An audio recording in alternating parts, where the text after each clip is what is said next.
Hello everyone, welcome to the new world with IITN thinking.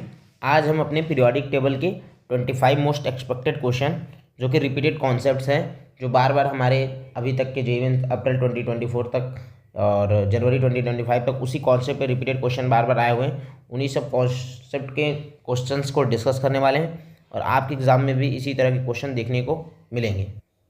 और discuss करते हैं, start करते हैं अपने पहले क्वेश्चन से। तो फर्स्ट क्वेश्चन हमारा क्या कर रहा है, identify the correct answer from the option given below. मतलब मैच द कॉलम का सवाल है। तो हम स्टार्ट करते हैं। नाइट्रोजन एटम के बारे में बोल रहा है कि what is the nitrogen atom, इनमें से कौन सा मैच करेगा। फ्लोरीन मॉलिक्यूल क्या मैच करेगा, oxygen molecule and xenon atom. अब मैं बता दूँ, जैसे नाइट्रोजन एटम है तो नाइट्रोजन एटम किसका है, ग्रुप 15 का एलिमेंट है। नाइट्रोजन एटम क्या है, ग्रुप 15 का एलिमेंट है और इसकी हाईएस्ट आयनाइजेशन इंथैल्पी होती है ग्रुप 15 में। तो ऑप्शन तो ए का तो थर्ड हो जाएगा। कैसे होगा, नाइट्रोजन का अगर मैं इलेक्ट्रॉनिक कन्फिग्रेशन लिखूँ तो होता है 1s2 2s2 2p3, atomic number 7 है और इसका ये होता है ग्रुप 15 का होता है। अब बोला है कि element with the highest ionization enthalpy in group 15, yes, क्योंकि जैसे इसके फैमिली होते हैं नाना पापा आंसू सब बीमार, nitrogen phosphorus arsenic antimony bismuth. तो टॉप टू बॉटम जाने पर हमें पता है क्या, आयनाइजेशन एनर्जी घटेगी। तो सबसे ज़्यादा आयनाइजेशन एनर्जी होगी नाइट्रोजन की और सबसे कम आयनाइजेशन एनर्जी बिस्मथ की, अगर बेसिक नॉलेज से देखा जाए तो यहाँ पर क्या हो जाएगा जनरली, तो नाइट्रोजन तो हाईएस्ट आयनाइजेशन होगा, ये तो एकदम सही बात है। तो ए का तो थर्ड हो जाएगा। तो दो ऑप्शन हमें दिख रहे हैं, ए का थर्ड, एक तो ऑप्शन ए दिख रहा है और एक ऑप्शन डी दिख रहा है। ठीक, अगला क्या है, fluorine molecule. Fluorine molecule paramagnetic हो सकता है, most reactive element in group 18, element with highest ionization, ये तो हो चुका है।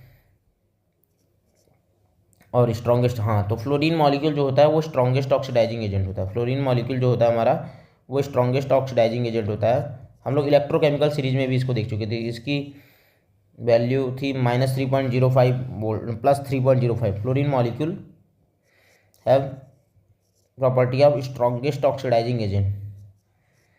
ये कहाँ हम देखते थे, ये हम इलेक्ट्रोकेमिकल सीरीज में SRP वैल्यू से देखते थे। स्ट्रॉन्गेस्ट ऑक्सीडाइजिंग एजेंट ये हम कहाँ देखते थे, इलेक्ट्रोकेमिकल सीरीज में। इलेक्ट्रोकेमिकल सीरीज में इसकी नॉट की SRP वैल्यू मोस्ट पॉजिटिव होती है और जितनी ज़्यादा SRP की वैल्यू पॉजिटिव उतना स्ट्रॉन्गेस्ट ऑक्सीडाइजिंग एजेंट। ये तो ये हो जाएगा, बी का फोर्थ हो जाएगा। अब रही बात ऑप्शन सी, ऑक्सीजन मॉलिक्यूल। तो ऑक्सीजन मॉलिक्यूल होता है, इसमें 16 इलेक्ट्रॉन होते हैं। 16 इलेक्ट्रॉन, O2 मॉलिक्यूल है ना, 16 इलेक्ट्रॉन होंगे। और हमने याद होना चाहिए कि जो बॉन्ड ऑर्डर हम निकालते थे या जो हम MOT से हम जो अप्रोच करते थे, तो MOT क्या बोलता था कि जितने भी इवन नंबर ऑफ इलेक्ट्रॉन होंगे वो क्या होंगे, डायामैग्नेटिक होंगे। इवन नंबर ऑफ इलेक्ट्रॉन क्या होते हैं, डायामैग्नेटिक होंगे, एक्सेप्ट O2 एंड B2, मतलब एक्सेप्ट जितने जिसके पास 16 होंगे और 10 इलेक्ट्रॉन होंगे वो क्या होते थे, पैरामैग्नेटिक होते थे। क्या होते थे, पैरामैग्नेटिक। तो O2 के पास 16 इलेक्ट्रॉन है, होना चाहिए डाया, लेकिन 16 इलेक्ट्रॉन पैरा हो जाता था, तो ऑक्सीजन मॉलिक्यूल पैरामैग्नेटिक होगा। अब जेनॉन एटम की बात कर रहा है तो ये helium neon argon krypton xenon, ये इस फैमिली का है, लेकिन ये मोस्ट रिएक्टिव एलिमेंट है ग्रुप 18 का। Xenon is most reactive element in group 18। क्यों मोस्ट रिएक्टिव एलिमेंट है xenon, xenon is most reactive element in group 18। इसका रीज़न है, इसके बहुत सारे कंपाउंड आप देखते होंगे, XeF2 XeO3, मतलब फ्लोरीन ऑक्सीजन के साथ बनाता है कंपाउंड। ठीक है, तो ये हो जाएगा डी का सेकेंड, तो ए का थर्ड, डी का सेकेंड, बी का फोर्थ, ऑप्शन डी में, इसमें नहीं है तो बी का फोर्थ, तो option D is the correct answer हो जाएगा इसका। नेक्स्ट सवाल आता है, arrange the following element in increasing order of the electronegativity. Element को इलेक्ट्रोनेगेटिविटी के इंक्रीजिंग ऑर्डर बताना है। तो इसके लिए तो मैं सिंपल सा एक बता दिया हूँ ट्रिक, उससे आप कर लोगे, याद होना चाहिए। इलेक्ट्रोनेगेटिविटी की वैल्यू जब क्वेश्चन आए तो याद होना चाहिए, सिंपल सा। जैसे अगर मैं बात करूँ तो इसको याद करने का तरीका होता है, जैसे लिथियम है, beryllium, boron, carbon, nitrogen, oxygen, fluorine, ये होता है। उसी तरह से आगे हम अगर इधर आ जाए, ये होता है sodium, magnesium, aluminium, silicon, phosphorus, sulphur, chlorine. Lithium की इलेक्ट्रोनेगेटिव होती है 1, इसकी 1.5, इसकी 2, इसकी 2.5, इसकी 3, इसकी 3.5, इसकी 4। सोडियम की इलेक्ट्रोनेगेटिविटी होती है 0.9, मैग्नीशियम की 1.2, एल्युमिनियम की 1.5, सिलिकॉन 1.8, फास्फोरस 2.1, सल्फर 2.5 और ये 3। तो यहाँ 0.5 ऐड कर देंगे, यहाँ 0.3 और यहाँ पर बस दो जगह देख लेना है कि ये 2.1 से 2.5 और ये 3.0। तो इस तरह से हमें कर लेना है, मतलब 3 इसको लिख सकते हैं। वही क्या हो जाएगा 3। अब देख लेना हमें किसको किसको दिया है। नाइट्रोजन हमें दिया है, ऑक्सीजन दे दिया है, फ्लोरीन दे दिया है, कार्बन दे दिया है, सिलिकॉन। तो नाइट्रोजन की इलेक्ट्रोनेगेटिविटी कितनी है 3, ऑक्सीजन की 3.5, फ्लोरीन की 4, कार्बन की 2.5, सिलिकॉन की क्या हो जाएगा 1.8। अब इसको अरेंज कर लेंगे। सबसे ज़्यादा हो जाएगा हमारा फ्लोरीन, फिर उसके बाद हमारा हो जाएगा ऑक्सीजन, फिर हमारा नाइट्रोजन, फिर हमारा कार्बन और लास्ट में हमारा क्या आ जाएगा सिलिकॉन। तो किस ऑप्शन में दिया है fluorine, oxygen, nitrogen, carbon, silicon? हमारा ऑप्शन ए में दिया हुआ। तो option A is the correct answer हो जाएगा इसका। Option A is the correct answer. तो इलेक्ट्रोनेगेटिविटी वैल्यूज याद कर लेना। This is the electronegativity values. ये वैल्यू याद करके कोई भी सवाल इलेक्ट्रोनेगेटिविटी का आएगा उसका अरेंज ऑर्डर तो मैक्सिमम सेकंड पीरियड और थर्ड पीरियड के ही आते हैं, उसको कर सकते हैं। बाकी हमें पता है लेफ्ट टू राइट जाने में इलेक्ट्रोनेगेटिविटी बढ़ती है और टॉप टू बॉटम जाने में इलेक्ट्रोनेगेटिविटी घटती है, ये पता होना चाहिए। तो इस तरह के इलेक्ट्रोनेगेटिविटी का सवाल हो गया और पहला सवाल हमारा प्रॉपर्टी बेस्ड सवाल हो गया। तो हम लोगों ने दोनों सवाल को देख लिया। आई होप आपको समझ में आ गया होगा। नेक्स्ट सवाल हमारा कह रहा है the correct sequence given below. हमें एक सीक्वेंस बताना है जिसमें neutral, acidic, basic and amphoteric oxide बराबर से लाइन से आए। तो पहले न्यूट्रल ऑक्साइड की अगर मैं बात कर लूँ तो न्यूट्रल ऑक्साइड इन चारों में होता है हमारा NO। क्या होता है NO। एसिडिक ऑक्साइड की बात करो तो नॉन मेटल से बनेगा, वो हमारा होगा क्या, वो हमारा होगा CO2। ठीक है, क्या हो जाएगा CO2। एम्फोटेरिक फिर बेसिक की बात करूँ तो बेसिक ऑक्साइड हमारा होता है कैल्शियम के एलिमेंट का CaO। और लास्ट हमारा एम्फोटेरिक ऑक्साइड है जिंक के मेटल का, तो वो होता है ZnO। तो इस तरह क्वेश्चन काफ़ी रिपीटेटिव क्वेश्चन है, ऑक्साइड न्यूट्रल, एसिडिक, बेसिक और एम्फोटेरिक ऑक्साइड, इस तरह के सवाल।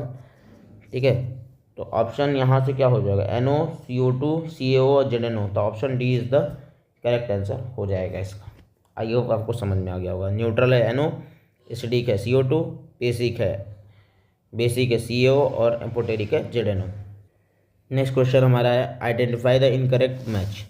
बताना है जो हम सिंबल लिखते हैं 100 के बाद एलिमेंट का वो UN, U इस तरह के फॉर्म में लिखते हैं। ठीक है, तो उन्हीं के हिसाब से बोला है कि जो इस फॉर्म में लिखते हैं उसका एक्चुअल नेम जो होगा वो किसके साथ मैच नहीं कर रहा है। हम अगर बारी बारी से देखें, ये इसके लिए पीरियोडिक टेबल का आपको आइडिया होना चाहिए। तो अगर मैं अन, नील, अन, EM की अगर मैं बात करूँ तो अन का मतलब होता है 1, नील का मतलब है 0 और अन का फिर मतलब होता है 1। तो 101 एटॉमिक नंबर होता है और ये मेंडेलिवियम का होता है, तो ये तो सही है। अगला बात करें अन, नील, ट्राइयम। तो अन का मतलब 1, नील का 0, ट्राइयम का 3। तो ये हमारा होता है लॉरेंशियम। क्या होता है लॉरेंशियम, इसका एटॉमिक नंबर 103 होता है, जो दिया गया 103। तो ये भी हमारा सही है। अगला है अन, नील, हेक्स, EM। तो याद आएगा 106 और इसका अगर मैं बात करूँ तो ये उसका 106 का होता है सीबॉर्गियम, ये भी सही है। अब बात करते अन, EM, ये होगा 111। ये ड्रामेस्टेडियम नहीं होता, ये होता है तुम्हारा रोएंटजेनियम RG, ये गलत है। तो हमारा डी का फोर्थ जो है वो रॉन्ग है, बाकी सारे करेक्ट मैच है, तो ऑप्शन सी हो जाएगा इसका आंसर। आई होप आपको ये समझ में आ गया होगा। बस हमें क्या करना है, नंबर लिखना है और याद होना चाहिए कि किस एलिमेंट का क्या नेम होता है। और ये क्वेश्चन काफ़ी अच्छा क्वेश्चन है, गुड क्वेश्चन। नेक्स्ट सवाल हमारा करा सेकेंड पीरियड एलिमेंट है और उसका correct increasing order of first ionization enthalpy बताना है। तो इसमें तो एक बेसिक कॉन्सेप्ट तो ये लगता है कि लेफ्ट टू राइट जाने पर, तो यहाँ लेफ्ट टू राइट ही जा रहा है, तो लेफ्ट टू राइट जाने पर हमें पता होना चाहिए left to right ionization energy क्या होती है। आयनाइजेशन एनर्जी बढ़ेगी क्योंकि इफेक्टिव न्यूक्लियर चार्ज बढ़ जाएगा, ENC इफेक्टिव न्यूक्लियर चार्ज बढ़ जाएगा तो बढ़ेगी। ये होता है, इलेक्ट्रॉन निकालना टफ होगा। और टॉप टू बॉटम में घटती है क्योंकि नंबर ऑफ सेल्स बढ़ जाएगा, साइज बढ़ जाएगा, तो इलेक्ट्रॉन इजीली रिमूव कर सकते हैं। ये लेफ्ट टू राइट की बात कर रहा था, आयनाइजेशन एनर्जी बढ़ेगी, रीजन इफेक्टिव न्यूक्लियर चार्ज। लेकिन एक कॉन्सेप्ट और लगता है, वो है half filled and full filled configuration. तो half filled and full filled configuration highly थोड़ा स्टेबल हो जाएंगे अपने बगल वाले से। तो अगर मैं बात करूँ इसकी बारी बारी से, अगर मैं बात करूँ तो पहले अगर मैं बात कर लेता हूँ lithium, beryllium, boron, carbon, nitrogen, oxygen, fluorine, neon. Neon तो सबसे ज़्यादा होगा, वैसे भी है और स्टेबल भी है, फुल फील्ड कॉन्फिगरेशन है। लेकिन जो नाइट्रोजन है वो हाफ फील्ड कॉन्फिगरेशन है। हाफ फील्ड कैसे है, 1s2 2p3, 1s2 ठीक है। तो इसके अगर इलेक्ट्रॉन बने तो 2 2, और ये हमारा हाफ फील्ड कॉन्फिगरेशन है 2p3 1 1 1। तो ये स्टेबल हो जाएगा। जो जो हाफ फील्ड होगा वो हमेशा एक कदम आगे निकल जाएगा, ऑक्सीजन से आगे निकल जाएगा, बस ये होगा। उसी तरह से इसमें देखेंगे तो बेरिलियम जो होगा वो होगा फुल फील्ड, तो इससे इलेक्ट्रॉन निकालना टफ होगा, तो इसकी आयनाइजेशन एनर्जी बोरान से जीत जाएगी। यहाँ नाइट्रोजन ऑक्सीजन से जीत जाएगा, full filled configuration 1s2 2s2, topic number 4। तो दोनों हमारा फिल है, आउटर मोस्ट फिल है, तो इलेक्ट्रॉन निकालना आउटर मोस्ट से टफ होगा। तो ये हमारा कॉन्सेप्ट है। तो यहाँ से अगर मैं निकालूँ तो ऑर्डर हमारा क्या हो जाएगा, लिथियम, बेरिलियम, अब बोरान पीछे आ जाएगा, बेरिलियम ज़्यादा हो जाएगा, बाकी फिर कार्बन चलेगा ही चलेगा। अब नाइट्रोजन पीछे हो जाए, ऑक्सीजन पीछे हो जाएगा, नाइट्रोजन आगे निकल जाएगा, फिर फ्लोरीन और फिर नियॉन। तो इसमें देख लो, मैच कर लो, lithium, boron, beryllium, carbon, oxygen, nitrogen, fluorine, neon. Option C is the correct answer. ठीक है, आई होप आपको ये क्लियर हो गया होगा। Correct increasing order of first. तो कॉन्सेप्ट यही होता है कि लेफ्ट टू राइट जाने पर आयनाइजेशन एनर्जी बढ़ेगी, इफेक्टिव न्यूक्लियर चार्ज बढ़ जाएगा, लेकिन half filled and full filled configuration ज़्यादा स्टेबल होते हैं और वो एक कदम आगे निकल जाते हैं। तो इनका याद रखना है, ठीक है। ज़्यादा नहीं, केवल एक बोरान से ज़्यादा बेरिलियम हो जाएगा और नाइट्रोजन ऑक्सीजन से ज़्यादा हो जाएगा, बस ये कॉन्सेप्ट। नेक्स्ट सवाल हमारा एटॉमिक रेडियाई का है। बोला था correct order of atomic radii in group 13 element is. तो इसमें थोड़ा सा एक्सेप्शन होगा, क्वेश्चन एक्सेप्शन वाला है, याद करने वाला क्वेश्चन है। लेकिन अगर मैं बात करूँ तो इसमें क्या होगा, ये ग्रुप 13 का है। ग्रुप 13 में क्या होता है, बैगन, आलू, गाजर, इन थैला ऐसे करके याद करते हैं। तो टॉप टू बॉटम जाने पर हमें पता है कि साइज़ बढ़ता है। टॉप टू बॉटम जाने पर क्या होता है, साइज़ हमारा क्या होता है, साइज़ हमारा बढ़ता है क्योंकि नंबर ऑफ सेल्स बढ़ जाता है। तो होना क्या चाहिए था, होना चाहिए कि इस तरह से होना चाहिए थैला, तो ऑप्शन बी होना चाहिए था, इस तरह से टॉप टू बॉटम जाने पर इस तरह होना चाहिए, लेकिन ऐसा होता नहीं है। ठीक है, ऐसा क्यों होता है, ऐसा इसलिए होता है क्योंकि एल्युमिनियम से जब हम गैलियम जाते हैं तो 10d इलेक्ट्रॉन्स गैलियम में बढ़ जाते हैं, और उनके पुअर शील्डिंग इफेक्ट के कारण वो न्यूक्लियस की तरफ क्लोजर हो जाएगा और इसका साइज क्या होता है, घट जाएगा। तो बस गैलियम क्या हो जाएगा, कम हो जाएगा, और एल्युमिनियम से किससे कम हो जाएगा, एल्युमिनियम से। तो ऑर्डर जो हो जाएगा boron, gallium, aluminium, indium, thallium. ठीक है, तो ऑप्शन यहाँ से आ जाएगा हमारा डी आ जाएगा। अब रही बात जिसको नहीं माइंड में आ रहा है तो वो क्या करेगा, वैल्यूज याद कर लेगा, वैल्यूज। रीजन तो पता है, पुअर शील्डिंग ऑफ, ये 10d इलेक्ट्रॉन आने के कारण पुअर शील्डिंग हो जाएगी, साइज घट जाएगा। ठीक है, ये होता है रीज़न। रही बात अगर मैं इसको याद कर लूँ तो और अच्छा रहेगा। तो ये होता है 85 पिकोमीटर एटॉमिक रेडियाई की। अगर मैं बात करूँ, ये हमारा होता है 135 होता है, ये होता है 143, ये होता है 167, और ये होता है 170। तो हमें ये याद होगा तो कर लेंगे। तो याद करने के बजाय हम ये रीज़न जानते हैं कि एल्युमिनियम ज़्यादा हो जाता है गैलियम से। होना चाहिए था ये, लेकिन होता है ये,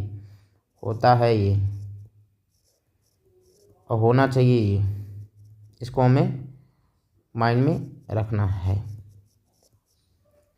नेक्स्ट सवाल हमारा क्या कह रहा है, in which of the following option the order arrangement does not agree with the variation of property indicated. जो प्रॉपर्टी लिखा है उसके हिसाब से ऑर्डर किस में से चारों में से कौन में से गलत है। तो अगर मैं बात करूँ तो ये इलेक्ट्रोनेगेटिविटी था, तो फ्लोरीन क्लोरीन ब्रोमीन आयोडीन में इलेक्ट्रोनेगेटिविटी का ऑर्डर ये होता है, सही बात है कि फ्लोरीन क्या होता है, फ्लोरीन क्लोरीन ब्रोमीन आयोडीन, ये हमें ऑर्डर याद होना चाहिए। ये हमारा इलेक्ट्रोनेगेटिव सबसे ज़्यादा most electronegative element in the periodic table. उसके बाद क्लोरीन ब्रोमीन और फिर आयोडीन, ये हमें याद होना चाहिए। तो ये प्रॉपर्टी तो सही है।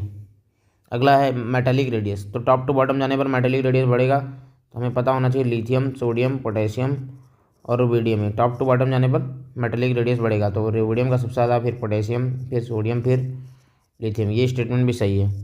फिर उसके बाद आयनिक साइज हमें पता है, कटायन का साइज, कटायन में जितना पॉजिटिव उतना स्मॉल साइज, ठीक है। कटायन जितना ज़्यादा पॉजिटिव उतना स्मॉल साइज, और एनायन जितना ज़्यादा निगेटिव उतना ज़्यादा निगेटिव ज़्यादा साइज, लार्ज साइज बढ़ेगा। तो इस कॉन्सेप्ट से यहाँ पर सबसे ज़्यादा कटायन में पॉजिटिव यहाँ है, तो इसका साइज़ सबसे छोटा होगा, सही है। एल्यूमिनियम 3+ का साइज़ सबसे छोटा, फिर Mg2+, Na+ और F- सब आइसो इलेक्ट्रॉनिक है, तो ये सही है। अब फर्स्ट आयनाइजेशन इंथैल्पी के लिए तो मैंने क्या बोला था कि लेफ़्ट टू राइट जाने पर बोरान कार्बन नाइट्रोजन और ऑक्सीजन, लेफ़्ट टू राइट जाने पर होना चाहिए था ये ऑर्डर, लेकिन होता नहीं। होता क्या है, होता ये है कि ये चेंज हो जाएगा, ठीक है। ड्यू टू हाफ फील्ड क्या हो जाएगा, नाइट्रोजन जीत जाएगा ऑक्सीजन से ड्यू टू हाफ फील्ड। अभी हम लोगों ने इसको पढ़ा भी था। तो ये ऑर्डर एक्चुअल में ऑर्डर जो होना चाहिए फर्स्ट आयनाइजेशन एंथैल्पी का होना चाहिए बोरॉन कार्बन ऑक्सीजन और नाइट्रोजन सबसे ज़्यादा। तो ये हमारा गलत है। तो आंसर हमारा जो डी है वो इस प्रॉपर्टी को इंडिकेट नहीं कर रहा है, ये हमारा आंसर हो जाएगा। नेक्स्ट सवाल हमारा कह रहा है which one of the following arrangement represent the correct order of electron in enthalpy with negative sign of the given atomic number. मतलब निगेटिव साइन हमेशा उसमें रखते हैं, क्योंकि इलेक्ट्रॉन गेन एंथैल्पी क्या होता है, किसी आइसोलेटेड गैसियस एटम में एक इलेक्ट्रॉन डालने के बाद जब वो अनायन उससे बनेगा तो जितना ज़्यादा स्टेबल होगा उतना हायर एनर्जी रिलीज करेगा। तो जो डेल्टा एच ईजी जो आएगा वो मैक्सिमम टाइम निगेटिव आता है। तो अगर हमें अब करना है, बताना है, तो एक चीज़ हमें पता होता है कि क्लोरीन जो होता है वो होता है हाईएस्ट, उसकी इलेक्ट्रॉन गेन एंथैल्पी होती है पीरियोडिक टेबल में, फ्लोरीन से भी ज़्यादा होती है। रीजन क्या होता है, इलेक्ट्रॉन लेने के बाद वो स्टेबल ज़्यादा फील करता है एज कम्पेयर टू फ्लोरीन में, वहाँ इलेक्ट्रॉन रिपल्सन हो जाता है। तो highest electron gain enthalpy in periodic table. अगर ये भी जिसको पता है वो भी ये क्वेश्चन सॉल्व कर सकता था पीरियोडिक टेबल। तो एक ही ऑप्शन में क्लोरीन सबसे ज़्यादा है, तो ऑप्शन डी आंसर हो जाएगा। बाकी हम क्या कर सकते हैं, हम इसको सॉल्व करने के लिए सिंपल सा हम ये देख लेंगे, वैल्यूज़ देख लेंगे। तो क्लोरीन सल्फर और ऑक्सीजन की वैल्यू देख लेंगे। तो क्लोरीन की वैल्यू जो होती है वो होती है -349 सब किलो जूल पर मोल में होगा। फ्लोरीन की वैल्यू होती है -328, सल्फर की वैल्यू होती है -200, ऑक्सीजन की वैल्यू होती है -141। तो इस पर क्वेश्चन काफ़ी आता रहता है, ठीक है। ये हमें इंपॉर्टेंट याद होना चाहिए। एक क्वेश्चन इस पर और ये आता है कि क्लोरीन फ्लोरीन ब्रोमीन आयोडीन में पूछता है, तो क्लोरीन सबसे ज़्यादा, फिर फ्लोरीन, फिर ब्रोमीन, फिर आयोडीन। लेकिन यही ऑक्सीजन फैमिली में आएगा तो चीज़ें बदल जाएंगी। ऑक्सीजन फैमिली का जो ऑर्डर होता है, अब इसकी वैल्यूज़ भी बता देते हैं। ये होता है -349, -328, -325, -295। और ऑक्सीजन फैमिली क्या आएगी, तो ऑक्सीजन सल्फर सेलेनियम। तो इसमें जो होता है वो सबसे ज़्यादा होता है सल्फ़र, सल्फ़र के बाद हमारा होता है सेलेनियम, सेलेनियम के बाद होता है हमारा टेलेरियम, फिर हमारा होता है पोलेनियम, और लास्ट में हमारा होता है ऑक्सीजन। तो यहाँ उस तरह से नहीं चलता जैसे हमारे ग्रुप 17 में चलता है, ठीक है। और यहाँ एस्टिटीन लास्ट में होता है -270। यहाँ सल्फ़र का सबसे ज़्यादा, फिर लास्ट में ऑक्सीजन आता है, इसका याद रखना है। तो सल्फ़र की वैल्यू होती है -200 किलो जूल पर मोल, सेलेनियम की होती है -195, इसकी होती है -190, इसकी होती है -174, और ऑक्सीजन की होती है -141। ये इलेक्ट्रॉन गेन एंथैल्पी में जो एनर्जी रिलीज होगी उसका ऑर्डर है, ठीक है। और हमेशा निगेटिव साइन के साथ इसको मैक्सिमम टाइम देखते हैं। आई आपको ये कॉन्सेप्ट ये समझ में आ गया होगा। क्वेश्चन जो बनता है यही, इससे और यही क्वेश्चन बनता है। तो अगर ये वैल्यूज़ याद रख लो और याद होगी सल्फर सबसे ज़्यादा इसमें होगा, इसमें ऑक्सीजन सबसे कम, तो चीज़ें आसान हो जाएंगी। इलेक्ट्रॉनिक गेन एंथैल्पी का क्वेश्चन गलत नहीं होगा। नेक्स्ट क्वेश्चन हमारा कह रहा है which statement is wrong, bond energy of F2 is greater than chlorine, electronegativity of chlorine greater than chlorine, fluorine is more oxidising agent than chlorine, और electron affinity of chlorine is greater than fluorine. ये 4 option है। तो हमें तो ये पता है, ये तो सही है। Electron affinity of chlorine is greater than fluorine, fluorine is more oxidizing than chlorine, ये बात भी सही है। पूरे पीरियोडिक टेबल सबसे ज़्यादा इलेक्ट्रोनेगेटिव फ्लोरीन की क्लोरीन से ज़्यादा होती है, 4 होती है, इसकी 3 होती है। Bond energy of F2 is greater than chlorine, ये गलत स्टेटमेंट है। बॉन्ड एनर्जी क्लोरीन की ज़्यादा होगी F2 से, ठीक है, ज़्यादा इसमें, क्योंकि इसको तोड़ना थोड़ा टफ होगा। तो इसकी होती है 243 किलो जूल पर मोल और इसकी होती है 155 किलो जूल पर मोल, ठीक है। तो bond energy of Cl2 is greater then F2, और इसका कम क्यों हो जाता है, इसमें रिपल्सन के कारण इसकी एनर्जी कम हो जाती है। तो ये हमें ऑप्शन ए होना चाहिए, लेकिन होता है, मतलब होना चाहिए, होगा ये क्लोरीन फ्लोरीन से। दिया क्या है, F2 इज Cl2, तो ये हमारा रॉन्ग स्टेटमेंट। क्वेश्चन नंबर हमारा 11 का है, which electronic configuration of an element have abnormally high difference between second and third ionization energy. मतलब सेकंड इलेक्ट्रॉन निकालने के बाद जब थर्ड इलेक्ट्रॉन निकाल रहे हैं तो सबसे ज़्यादा डिफरेंस एनर्जी का आएगा। तो अब हमें देखना पड़ेगा कि जब हम सेकंड इलेक्ट्रॉन निकालेंगे और थर्ड इलेक्ट्रॉन निकालेंगे तो कॉन्फ़िगरेशन किस तरह चेंज हो जाएगा। तो अगर मैं सेकंड इलेक्ट्रॉन निकालूंगा, तो अगर मैं पहले तो मैं बारी बारी से, अगर मैं सेकंड इलेक्ट्रॉन निकालूंगा तो कहाँ से निकालूंगा ये हमें समझना है, और थर्ड इलेक्ट्रॉन निकालूंगा तो वो कहाँ से निकालना है ये समझना है। तो जब सेकंड इलेक्ट्रॉन निकालूंगा तो पहले मैं क्या करूँगा, फर्स्ट इलेक्ट्रॉन निकालूंगा तो क्या कॉन्फ़िगरेशन हो जाएगा। तो अगर मैं फर्स्ट इलेक्ट्रॉन निकालूँ, बारी बारी सब निकालना, तो ये कॉन्फ़िगरेशन हो जाएगा 1s2 2s2 2p6, बाहर का इलेक्ट्रॉन निकला, ये आ जाएगा 1s2 2s2 2p6 3s1। थोड़ा सा इसको थोड़ा सा स्पेस दे देता हूँ, मैं बारी बारी से निकालता हूँ। मैं फर्स्ट आयनाइजेशन एनर्जी की बात कर लेता हूँ। First I, second I and third I, इन सब की बारी बारी से बात कर लेता हूँ। तो फर्स्ट आई निकालूंगा तो क्या हो जाएगा 1s2 2s2 2p6, ये हो जाएगा। एक निकाल चुका हूँ, यहाँ पर एक निकाल लूँगा तो हो जाएगा 1s2 2s2 2p6 3s1। यहाँ एक निकाल लूँगा 1s2 2s2 2p6 3s2 3p1। यहाँ एक निकाल लूँगा 1s2 2s2 2p6 3s1, ठीक है। बारी बारी से एक एक इलेक्ट्रॉन निकल गया। तो अगर हम बारी बारी से एक एक इलेक्ट्रॉन निकाल के देख लेंगे। अब हमें देखना है कहाँ एबनॉर्मली डिफरेंस होगा, high difference between second and third ionization energy. अगर मैं यहाँ पर बात करूँगा तो ये निकलेगा 1s2 2s2 2p6 से निकलेगा, तो थोड़ा एनर्जी ज़्यादा चाहिए 2p5, और यहाँ 1s2 2s2 2p4 2p5 से निकलेगा। यहाँ हो जाएगा 1s2 2s2 2p6, यहाँ हो जाएगा 1s2 2s2 2p5, यहाँ हो जाएगा 1s2 2s2 2p6 3s2, यहाँ हो जाएगा 1s2 2s2 2p6 3s1, यहाँ हो जाएगा 1s2 2s2 2p6, यहाँ हो जाएगा 1s2 2s2 2p5। अब हमें देखना है कहाँ सबसे ज़्यादा हमें एनर्जी लगी होगी, अब normally high difference between second and third ionization energy. तो अगर मैं second and third ionization energy की बात करूँ, तो अगर मैं यहाँ पर देखूँ सेकंड और थर्ड, सेकंड से थर्ड जाने में कहाँ ज़्यादा लगेगी। तो अगर मैं यहाँ से यहाँ जाऊँगा तो ये तो कम ही एनर्जी लग रही है, यहाँ से यहाँ जाऊँगा तो थोड़ा ज़्यादा एनर्जी लगेगी।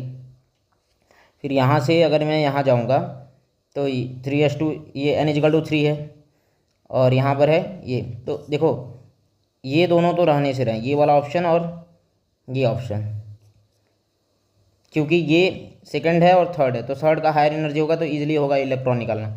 अब इन दोनों में ही ज़्यादा आएगा, या तो ये होगा या तो ये होगा, ठीक है।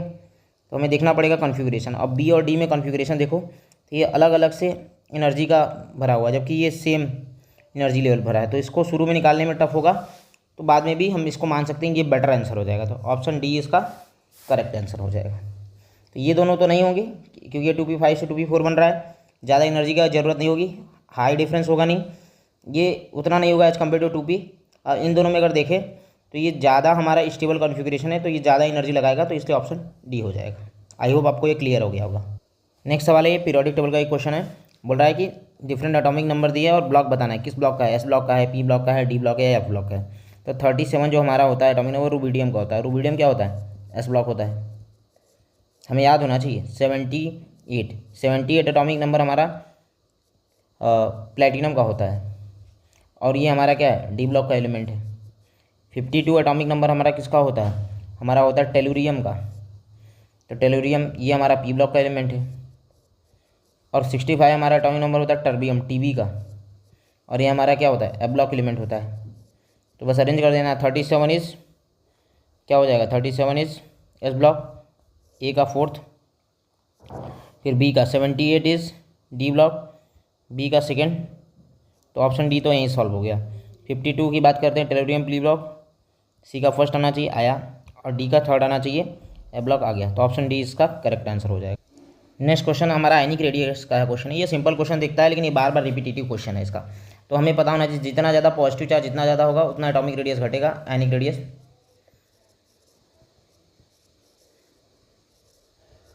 और जितना ज़्यादा निगेटिव चार्ज होगा उतना आयनिक रेडियस बढ़ता है। और आइसो इलेक्ट्रॉनिक स्पीसीज के लिए लग रहा है सब में 10 इलेक्ट्रॉन है। तो अगर मैं बात करूँ तो यहाँ पर N3 minus O2 minus F minus Na plus और Mg2 प्लस, यही वाला हमारा ऑप्शन हो जाएगा। सबसे ज़्यादा इसी का होगा आयनिक रेडियस। तो option A is the correct answer. Next question हमारा कह रहा है which of the following pair of molecule contain odd electron molecule and expanded octet molecule. ये हमें बताना है। क्वेश्चन काफ़ी ईजी है, बस हमें पहले तो ऑड इलेक्ट्रॉन मॉलिक्यूल ढूंढ लेना। पहला वाला ही ऑप्शन देख लेते पहले। BCl3 है, तो BCl3 में क्या होगा, बोरान होगा 5 और क्लोरीन होगा 17×3। मतलब अगर मैं बात भी करूँ पूरे क्लोरीन को तो 17×3 कर दूंगा तो टोटल इलेक्ट्रॉन 5 + 51 56, तो इवन नंबर ऑफ इलेक्ट्रॉन आ जाएगा। हम वैलेंस इलेक्ट्रॉन से भी इसको सॉल्व कर सकते थे। तो BCl3 तो क्या है हमारा, और NO की बात करें तो NO में 7 और 8 15 इलेक्ट्रॉन, तो ये ऑड इलेक्ट्रॉन हो गया। तो ये तो हमारा मैच खा रहा है।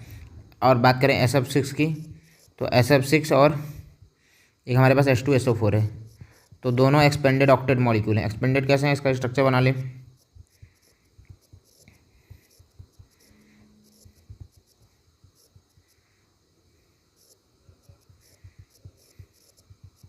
तो यहाँ 6 बॉन्ड है, टोटल 12 इलेक्ट्रॉन है, एक्सपेंडेड ऑक्टेट है। यहाँ पर 2 2 4 2 6 2 8 2 10, तो दोनों क्या है expanded octet molecule, expanded octet molecules. ये भी एक्सपेंडेड ऑक्टेट मॉलिक्यूल्स हैं, तो दोनों एक्सपेंडेड ऑक्टेट मॉलिक्यूल्स हैं। 12 इलेक्ट्रॉन है, ये भी 12 इलेक्ट्रॉन और ये भी हमारा 10 इलेक्ट्रॉन। तो एक्सपेंडेड 8 से ज़्यादा होगा तो एक्सपेंडेड ऑक्टेट मॉलिक्यूल इसको बोलते हैं, 8 इलेक्ट्रॉन से ज़्यादा हो तो। अब देख लेना हमें कौन सा है। तो ये तो तुम्हारा इवन हो गया, तो ये तो आंसर हो नहीं रहा। ये तुम्हारा इवन हो गया, ये हमारा इवन हो गया। ये तो एक्सपेंडेड ऑक्टेट है, ये भी एक्सपेंडेड ऑक्टेट है। ये तुम्हारा ऑड हो गया। हमें बताना है ये तुम्हारा एक्सपेंडेड ऑक्टेट, लेकिन हमें ऑड और एक्सपेंडेड ऑक्टेट का एग्जांपल देना। तो ये हमारा ऑड है, ये हमारा एक्सपेंडेड ऑक्टेट। तो ऑप्शन बी इसका करेक्ट आंसर है।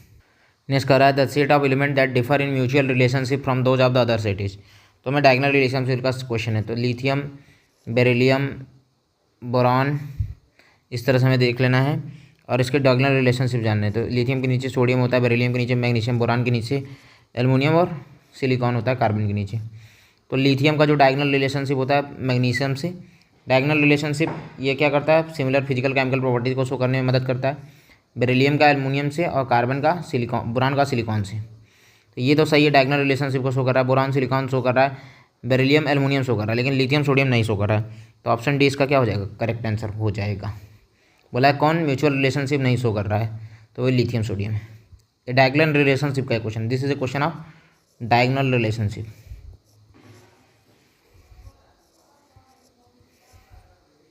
नेक्स्ट क्वेश्चन हमारा कर रहा है 5 successive ionisation enthalpy of element दे दिया है, ठीक है। और बोल क्या रहा है, the number of valence electron in the metal is. तो number of valence electron metal बताने के लिए सबसे पहले हमें ये देखना होगा कहाँ सडन जंप। तो सडन जंप यहाँ हो रहा है, 3000 से डायरेक्ट 25000 पे जा रहा है, तो सडन जंप। इसको सडन जंप नहीं बोलेंगे, इसको सडन जंप। सडन जंप कब हो रहा है, सडन जंप हो रहा है तीसरे और चौथे इलेक्ट्रॉन के बीच में ना।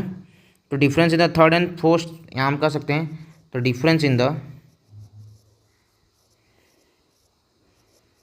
Third and fourth ionization energy is very high,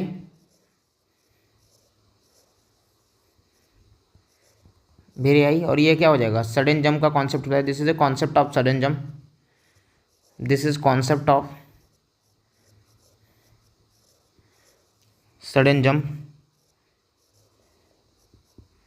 तो यहाँ पर वैलेंस इलेक्ट्रॉन कितना होगा, it contains 3 valence electron, it contains 3 valence electron in the element.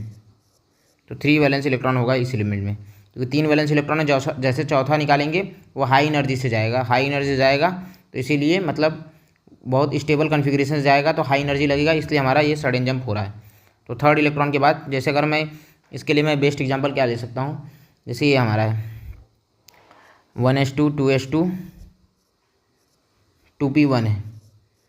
तो अगर मैं एक इलेक्ट्रॉन लूँगा तो ठीक है, दूसरा तीसरा निकालूँ, लेकिन यहाँ से अंदर से निकालूंगा तो फोर्थ निकालूंगा तो वेरी हाई हो जाएगा। तो इसलिए यहाँ वैलेंस इलेक्ट्रॉन कितने हो गए जी, 3 हो गए, 2 + 1 3। आई होप आपको एक इस एग्जाम्पल से समझ में आ गया होगा। नेक्स्ट सवाल हमारा करा है, in which of the following arrangement the sequence is not strictly according to the property. मतलब इनमें से कौन सही नहीं है, ये जो ऑर्डर जिसके लिए लिखा हुआ वो सही नहीं है। तो हमें देखना है एसिडिक स्ट्रेंथ हमें पता ही है, HI HBr HCl HF ज़्यादा होता ही है, क्योंकि नेगेटिव चार्ज जब बनेगा तो वो ज़्यादा स्टेबल होगा बड़े एटम के लिए। तो आयोडाइड आयन ज़्यादा स्टेबल होगा, तो अनायन स्टेबिलिटी ज़्यादा, एसिडिक स्ट्रेंथ ज़्यादा। तो ऑप्शन सी तो सही है। ऑप्शन अगर मैं इसकी बात करूँ बोरान कार्बन ऑक्सीजन नाइट्रोजन की, तो फर्स्ट आयनाइजेशन एंथैल्पी इसकी भी ज़्यादा होगी, क्योंकि बोरान कार्बन नाइट्रोजन ऑक्सीजन ये होता है और नाइट्रोजन ऑक्सीजन से आगे निकल जाता है, तो हो जाता है बोरान कार्बन ऑक्सीजन और नाइट्रोजन। ये आयनाइजेशन एनर्जी का ऑर्डर है, किसका है, आयनाइजेशन एनर्जी का ऑर्डर। ऑप्शन सी की, ऑप्शन ए की बात करूँ तो ऑक्सीडाइजिंग पावर का ऑर्डर सही है, टॉप टू बॉटम जाने पड़ेगा, तो ये भी सही है। ये गलत है, ये ऑर्डर हमारा क्या है, गलत ऑर्डर है। तो एक्चुअल में जो करेक्ट ऑर्डर होगा इस क्वेश्चन के लिए बेसिसिटी के लिए वो होता है NH3 सबसे ज़्यादा बेसिक होता है, फिर PS3, फिर ASS3, फिर SbS3। तो मतलब उल्टा ऑर्डर दे दिया है, तो ये हमारा बेसिसिटी का ऑर्डर होता है, ये हमारा गलत है और ये हमारा सही होगा इस हिसाब से कि ये प्रॉपर्टी सही नहीं बता रहा है। नेक्स्ट सवाल कर रहा है, the formation of oxide and O2 minus require first an exothermic and then an endothermic step as shown below, this is because, ऐसा क्यों है। तो अगर O से एक इलेक्ट्रॉन ऐड कर रहे हैं तो डेल्टा H नॉट की वैल्यू इतनी आ रही है, फिर O माइनस में एक इलेक्ट्रॉन ऐड कर रहे हैं तो डेल्टा H नॉट की वैल्यू पहले निगेटिव आ रही थी और फिर डेल्टा H नॉट क्या आएगा, पॉजिटिव आएगा। तो इसका रीज़न क्या है, पहले निगेटिव और दूसरा पॉजिटिव आने का रीज़न क्या है, क्योंकि अब पहले तो होने के बाद O माइनस स्टेबल होगा, लेकिन जब O माइनस और इलेक्ट्रॉन से एडिशन करोगे तो इलेक्ट्रॉन इसके साथ अटैच होने में उसको इजीली नहीं होगा, ड्यू टू रिपल्सन रेजिस्ट करेगा ना, और इसी के कारण हमें बाहर से डेल्टा H हायर एनर्जी देनी पड़ेगी, तब जाकर ये O-2 बन पाएगा। तो पहला तो एक्सोथर्मिक मतलब हो जाएगा, लेकिन दूसरा इंडोथर्मिक होगा, क्योंकि हमें बाहर से एनर्जी देनी पड़ रही है, बाहर से एनर्जी देंगे तो इंडोथर्मिक, ये एक्सोथर्मिक है, अगला इंडोथर्मिक है, क्योंकि बाहर से हमें एनर्जी देनी पड़ रही है, जो कि प्लस साइन दिखा ही रहा है। तो ऐसा है, इसका रीज़न है क्या, ऑक्सीजन हाई इलेक्ट्रॉन एफिनिटी ये नहीं है, ऑक्सीजन मोर इलेक्ट्रॉन ये नहीं है, oxygen oxide NH comparatively larger size than oxygen ये भी नहीं है। रीज़न ये है कि ये इसको रिपेल कर रहा है, O minus will tend to resist the addition of, O minus resist कर रहा है addition of electron due to the repulsion. तो ऑप्शन ए इसका करेक्ट आंसर हो जाएगा। नेक्स्ट क्वेश्चन हमारा कह रहा है, following statement regarding the periodic trend of the chemical properties of the alkali metal and hydrogen are given, which of this statement the correct picture. बोल रहा है केमिकल रिएक्टिविटी इंक्रीज करेगा एटॉमिक नंबर पे down the group, और दोनों के लिए alkali metal and hydrogen के लिए। डी ऑप्शन भी क्या है, एल्कली मेटल एंड हाइड्रोजन के लिए दोनों के लिए डिक्रीज करेगा, और एल्कली मेटल के लिए बढ़ेगा, हाइड्रोजन के लिए डिक्रीज करेगा, एल्कली मेटल के लिए डिक्रीज करेगा, हाइड्रोजन के लिए बढ़ेगा। ये कॉन्सेप्ट हमें दिया है, हमें बताना है इसमें कौन सा ऑप्शन सही होगा। तो इसका हमें कॉन्सेप्ट पता होना चाहिए। होता क्या है, एल्कली मेटल जो होता है हाईली रिएक्टिव होता है, because their first ionisation energy is very low, hence they have a great tendency to give up the electron to form a unipositive ion. तो जैसे हम टॉप टू बॉटम जाएंगे, तो टॉप टू बॉटम जैसे alkali metal में जाएंगे, alkali metal है क्या, उसके एलिमेंट की बात करें तो lithium, sodium, potassium, rubidium, caesium. हमें पता है टॉप टू बॉटम जाने पर क्या होगा, आयनाइजेशन एनर्जी क्या होती है, घटेगी। तो आयनाइजेशन एनर्जी घटेगी तो इलेक्ट्रॉन लूज करना आसान होगा, और इलेक्ट्रॉन लूज इजीली होगा तो पॉजिटिव आयन जल्दी बनेगा, और जल्दी पॉजिटिव आयन बनेगा तो उसकी रिएक्टिविटी बढ़ जाएगी। तो रिएक्टिविटी जो होगी वो lithium, sodium, potassium, rubidium, caesium की टॉप टू बॉटम जाने पर बढ़ेगी। ठीक है, ये रीज़न हो गया। अब हाइड्रोजन की बात करते हैं। तो hydrogen are most reactive due to their low bond dissociation energy and high electron affinity, high enthalpy of hydration of halide ion. और जो इसकी रिएक्टिविटी होती है हाइड्रोजन की, वो क्या हो जाएगी, टॉप टू बॉटम जाने में हाइड्रोजन की रिएक्टिविटी 3 फैक्टरों पे डिपेंड करती है। पहले तो ये नोट कर लो, एक BD बॉन्ड डिसोसिएशन एनर्जी, एक हमारा है इलेक्ट्रॉन एफिनिटी, और थर्ड है हमारा enthalpy of hydration, delta H hydration. इन तीन चीज़ों पर डिपेंड करती है हमारा हैलोजन की रिएक्टिविटी। तो जब इन तीनों चीज़ को कंबाइन किया गया तो पाया गया कि reactivity of halogen decreases down the group जाने पर रिएक्टिविटी हमारी डिक्रीज कर रही है। तो इन एल्कली मेटल रिएक्टिविटी इंक्रीज करेगा, halogen it decreases with increase in atomic number down the group. तो ऑप्शन भी इसका करेक्ट आंसर हो जाएगा।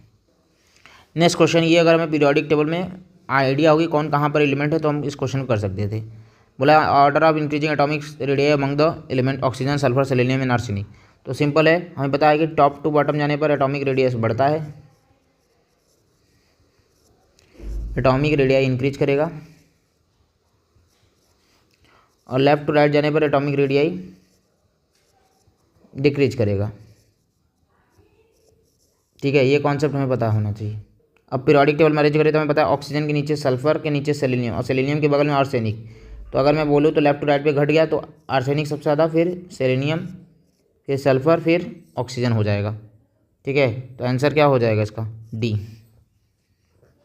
नेक्स्ट क्वेश्चन हमारा करा, in the long form of the periodic table the valence shell electronic configuration दिया है करस्पॉन्ड टू द एलिमेंट। तो ये सिंपल सा एक सवाल है, सिंपल सवाल है कि ये अगर हमें इसका बोले तो एन पीरियड तो हम तो डायरेक्ट बोल सकते हैं कि फिफ्थ पीरियड है। तो इन दोनों में आंसर होगा क्योंकि ये एन की वैल्यू देता है।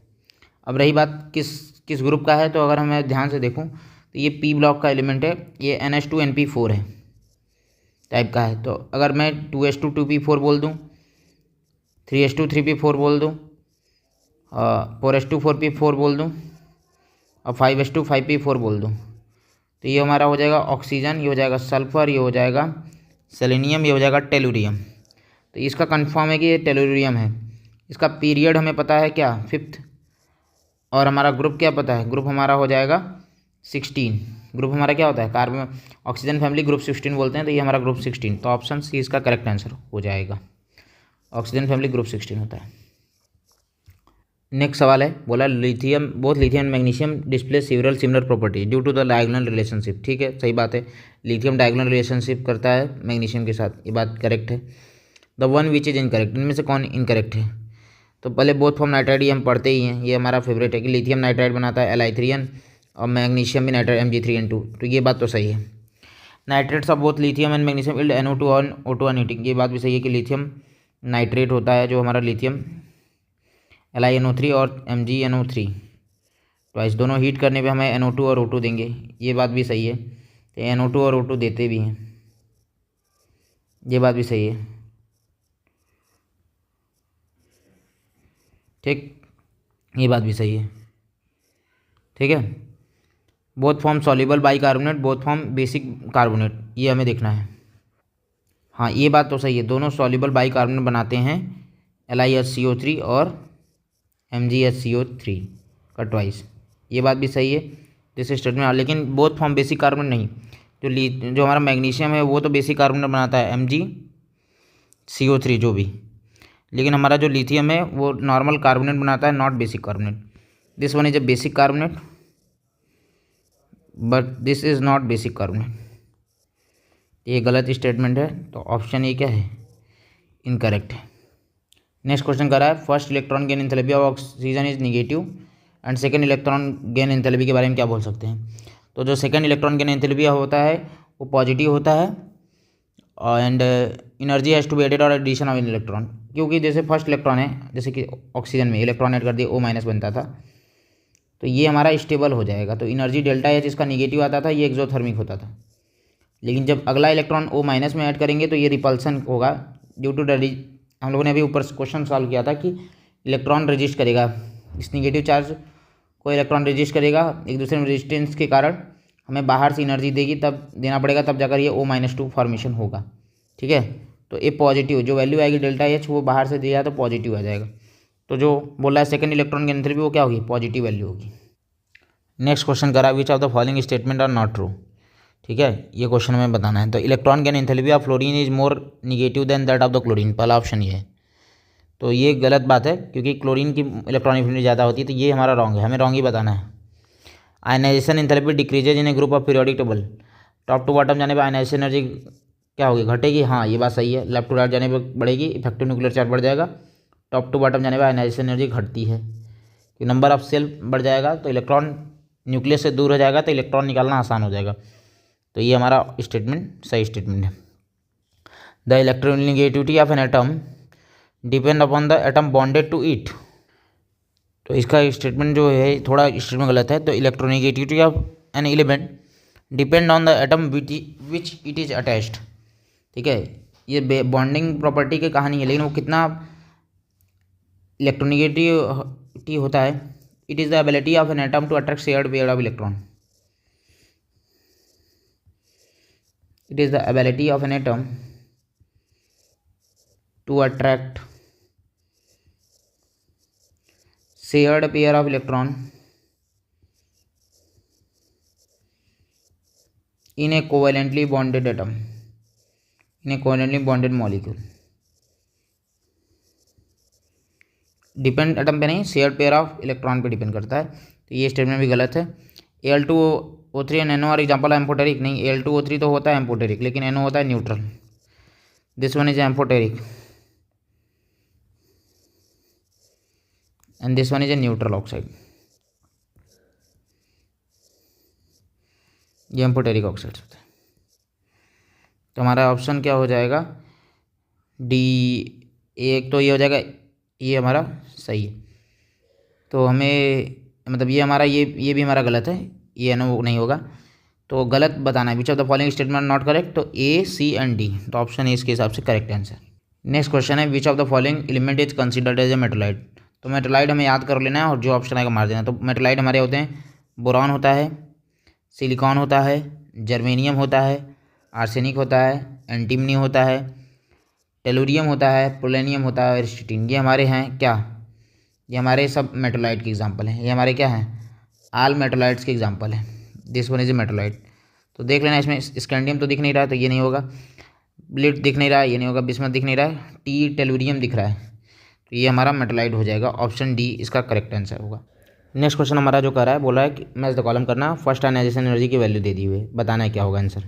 ठीक है, तो इस तरह क्वेश्चन को अगर तुम ये सोचोगे कि ये स्टेबल है, 2s2 से इलेक्ट्रॉन निकालेंगे तो सबसे ज़्यादा हो जाएगा, तो ये गलत हो जाएगा। हमें क्या करना है, इसका एलिमेंट का नाम लिखना है। ये एलिमेंट का नाम होगा क्या, ये होगा हमारा बेरिलियम, ये हमारा होगा ऑक्सीजन, ये हमारा होगा नाइट्रोजन और ये हमारा होगा बोरॉन। हमें पता है कि आयनाइजेशन एनर्जी सबसे ज़्यादा किसकी होगी।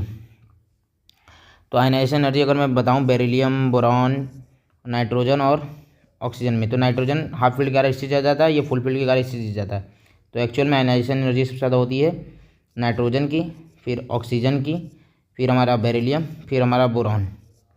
अगर मैं इसमें ऑप्शंस देखूं तो नाइट्रोजन किस ऑप्शन के लिए, सी ऑप्शन के लिए है, और उसके बाद हमारा ऑक्सीजन किस ऑप्शन में है, ऑक्सीजन बी ऑप्शन में है, बेरिलियम हमारा ए ऑप्शन में है, बोरॉन हमारा किस ऑप्शन में है, डी ऑप्शन में है। तो हमारे पास डी ए बी सी आ गया है, डी ए बी सी आ चुका है और हमें बताना है ये आयनाइजेशन एनर्जी, इन सब की वैल्यूज़ का देखना है। तो बोरान, बेरिलियम, ऑक्सीजन, नाइट्रोजन, ये हमारी वैल्यूज आ चुकी है, डी ए बी सी। अब हमें क्या करना है, मैच करना है। तो हमें पता है कि नाइट्रोजन, अगर मैं मैच द कॉलम इससे करूँ थोड़ा दिमाग लगा के, तो सी की वैल्यू क्या हो जाएगी 1402, बी की वैल्यू क्या हो जाएगी, बी की वैल्यू हो जाएगी हमारी 1314, ए की वैल्यू हमारी हो जाएगी 899 और डी की वैल्यू हो जाएगी हमारी 801। अब किस में दिया हुआ है, 1402 फोर्थ में दिया हुआ है, सी का फोर्थ, और फिर 1314 बी का थर्ड, और ए का 899 किस में दिया हुआ है, 899 दिया हुआ है ए में, ए का सेकेंड, और ये बच जाएगा हमारा क्या हो जाएगा फर्स्ट, हमारा डी का फर्स्ट। तो बस इसी हिसाब से देख लेना है। तो डी का फर्स्ट, ए का सेकेंड, डी का फर्स्ट, ए का सेकेंड,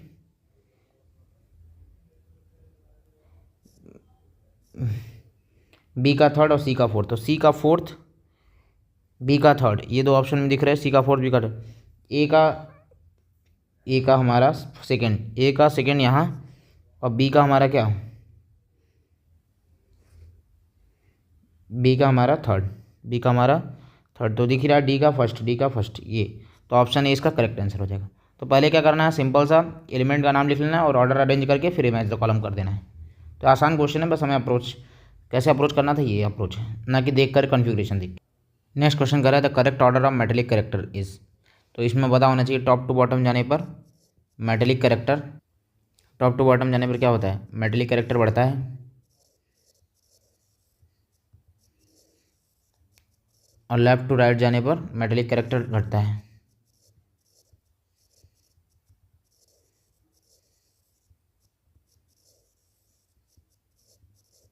ठीक है, तो अगर मैं बात करूँ टॉप टू बॉटम जाने में मेटेलिक कैरेक्टर बढ़ता है और लेफ्ट टू राइट जाने में मेटेलिक कैरेक्टर घटता है। तो अगर मैं बात करूँ बेरिलियम पोटेशियम कैल्शियम की, तो ये बेरिलियम, ये हमारा पोटेशियम, ये हमारा है कैल्शियम। तो पोटेशियम इधर टॉप टू बॉटम जाने बढ़ गया और इधर लेफ्ट टू राइट जाने में घट जाएगा। तो यहाँ पर इन दोनों में अगर बात करूँ तो इसका ज़्यादा, तो सबसे ज़्यादा पोटेशियम, फिर कैल्शियम, फिर हमारा बेरिलियम। तो ऑप्शन सी इसका करेक्ट आंसर हो जाएगा। आई होप आपको सारे 25 डिफरेंट वैरायटी क्वेश्चन समझ में आ गए होंगे। तो इसी कॉन्सेप्ट पे हमारे क्वेश्चन नज़र आएंगे, तो हम इसको करके अच्छे से जाएंगे।